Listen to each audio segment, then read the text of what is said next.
You know, I really like to punch things. Sandbags, the elderly, endangered animals. If you can name it, I've probably punched it.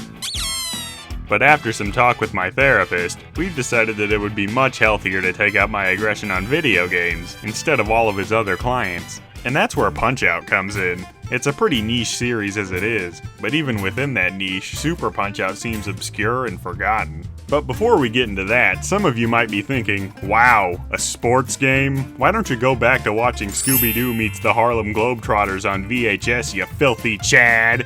Well, my overly angry friends, Super Punch-Out might have the skin of a sports game, but it has the heart of a puzzle game. However, unlike most puzzle games, the challenges in this thing can take the form of a 440-pound Canadian, so you'll need to use strategy, pattern recognition, and reflexes if you want to solve something like that. Once you start a fight, you'll have to look for your opponent's tells and decide whether to high block, low block, dodge left, dodge right, duck, or even try a counterpunch. I really wouldn't recommend going crazy on the offense though. That's a good way to become besties with the floor. And also pain. Once you do get a chance to attack, you can always get a boost by using knockout punches, but they're only available when your power meter is full, so keep landing and dodging hits if you want to maintain it. Another helpful mechanic is the power-up state. You'll automatically reach it over time, and once you get there, it speeds up your punches significantly. Plus, it gives your knockout punches a little more oomph.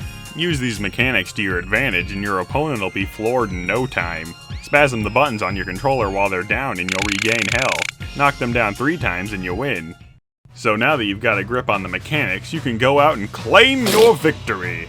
If your definition of victory is getting your face caved in over and over and over and over and over. Yeah, this game is pretty difficult, but it's also short. The amount of time it takes you to beat it varies immensely depending on how much you get pummeled repeatedly. Luckily, the fights in this game are so well designed that playing them again is still loads of fun. Plus, you can always look for new strategies to beat your times and high scores. Now, normally I don't care about this kind of thing, but here it's just so fun that I can't help myself, even though I suck. This game does try to pad out its length a bit by locking off the final circuit until you beat each of the previous ones without losing a match. But like I said, it's super fun to replay, so it doesn't bother me.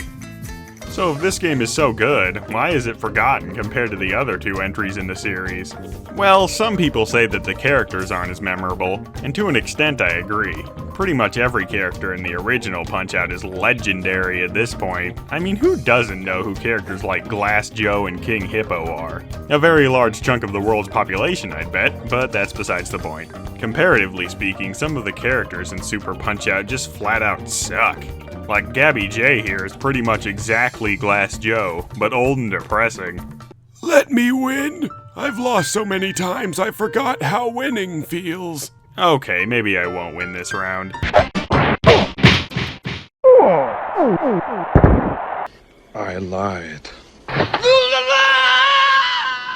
Not to mention, I think this Piston Hurricane guy doesn't display a single personality trait. Like, at all. And then someone thought it would be a good idea to clone him and not give that guy a personality.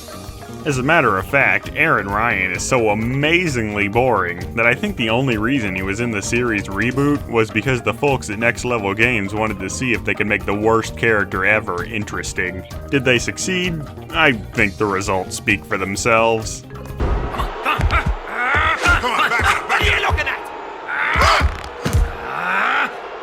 Oh no!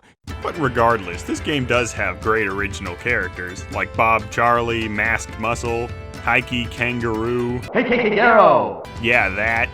Then there's Dragon Chan. Oh, it's another Bruce Lee homage. Hold on, let me just throw him into the pile. And let's not forget this fellow. Hold on, I think I have a joke for this. Wow, it's really deep in here. Here we go. If he wants to beat me, he better stop clowning around. Now I am become death, the destroyer of worlds.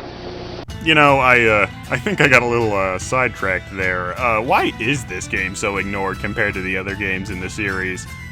Let's be honest. It's because Little Mac dipped his head in mustard and Doc Lewis is dead. Case closed.